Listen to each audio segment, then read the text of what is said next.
మన దేశంలో ఎన్నో తెలియని, బయటకు రాని చాలా విషయాలున్నాయి. ముఖ్యంగా కొన్ని ప్రాంతాల్లో అక్కడి ప్రజల సంప్రదాయాలు, సంస్కృతి, ఆచారాల గురించి తెలిస్తే షాక్ అవుతారు. మన దేశంలోనే ఓ ఊరిలో విచిత్రమైన సంప్రదాయం కొనసాగుతోంది. అక్కడ నివసించే ప్రజలు కాళ్లకు చెప్పులు, బూట్లు వేసుకోరు. స్థానికులకే కాదు, బయట నుంచి ఎవరైనా ఆ గ్రామానికి వెళ్లినా అదే రూల్ పాటించాలని కండిషన్ కూడా పెట్టుకున్నారు. ఆంధ్రప్రదేశ్లోని తిరుపతి జిల్లా పాకాల మండలం నుండి 10 కిలోమీటర్ల దూరంలో వేమనగారి ఇండ్లు అనే గ్రామం ఉంది. ఈ గ్రామంలో 20 కుటుంబాలు నివసిస్తున్నాయి. చాలా చిన్న గ్రామం. కేవలం 80 మంది జనాభా నివసిస్తున్న ఈ గ్రామంలో విచిత్రమైన ఆచారం కొనసాగుతోంది. అదేంటంటే ఇక్కడి వాళ్లు ఎవరూ కాళ్లకు చెప్పులు వేసుకోరు. వ్యవసాయంపై ఆధారపడి జీవిస్తున్న ఇక్కడి ప్రజల్లో చాలా మంది చదువుకోలేదు. ఇంకా ముఖ్యంగా చెప్పాలంటే ఇక్కడి వాళ్లు డాక్టర్ల కంటే భగవంతుణ్ణి ఎక్కువగా నమ్ముతారు, పూజిస్తారు. ఈ గ్రామంలో పాల్వెక్రీ కమ్యూనిటీకి చెందిన ప్రజలు నివసిస్తున్నారు. వాళ్లను వారు దొరవార్లుగా కూడా గుర్తించుకుంటారు. ఈ కులాన్ని ఆంధ్రప్రదేశ్లో వెనుకబడినదిగా పరిగణిస్తారు. ఇంకా విచిత్రమైన విషయం ఏమిటంటే ఈ గ్రామస్తులు ఎవరూ హాస్పిటల్కు వెళ్లరు.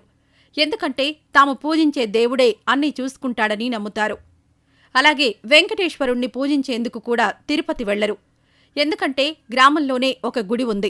అందులో పూజలు చేస్తారు. ఎవరికైనా అనారోగ్యంగా ఉంటే గ్రామంలో ఉన్న వేప చెట్టు చుట్టూ ప్రదక్షిణలు చెయ్యాలి, లేదా ఆలయాన్ని సందర్శిస్తారు.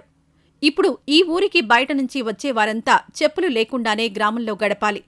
అదేవిధంగా సీనియర్ అధికారులు కూడా ఈ నిబంధనను ఖచ్చితంగా పాటించాలని ఇక్కడ సంప్రదాయం పెట్టుకున్నారు.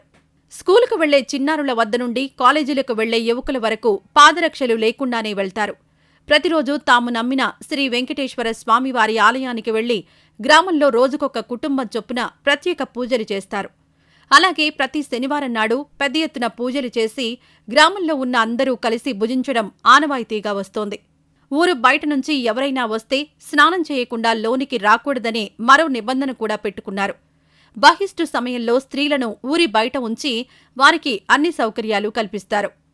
స్కూలుకు వెళ్లే చిన్నారుల వద్ద నుండి కాలేజీలకు వెళ్లే యువకుల వరకు పాదరక్షలు లేకుండానే వెళ్తారు. ప్రతిరోజు తాము నమ్మిన శ్రీ వెంకటేశ్వర స్వామివారి ఆలయానికి వెళ్లి గ్రామంలో రోజుకొక కుటుంబం చొప్పున ప్రత్యేక పూజలు చేస్తారు. అలాగే ప్రతి శనివారం నాడు పెద్ద ఎత్తున పూజలు చేసి గ్రామంలో ఉన్న అందరూ కలిసి భుజించడం ఆనవాయితీగా వస్తోంది.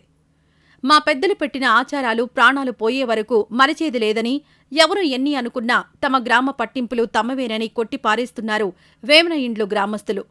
మరి వీళ్ల భక్తి సంప్రదాయాన్ని చూసి అభినందించాలో, ఆధునిక కాలంలో అందుబాటులోకొచ్చిన టెక్నాలజీని అందిపుచ్చుకోలేకపోతున్నారని చింతించాలో అర్థం కావడం లేదంటున్నారు అధికారులు.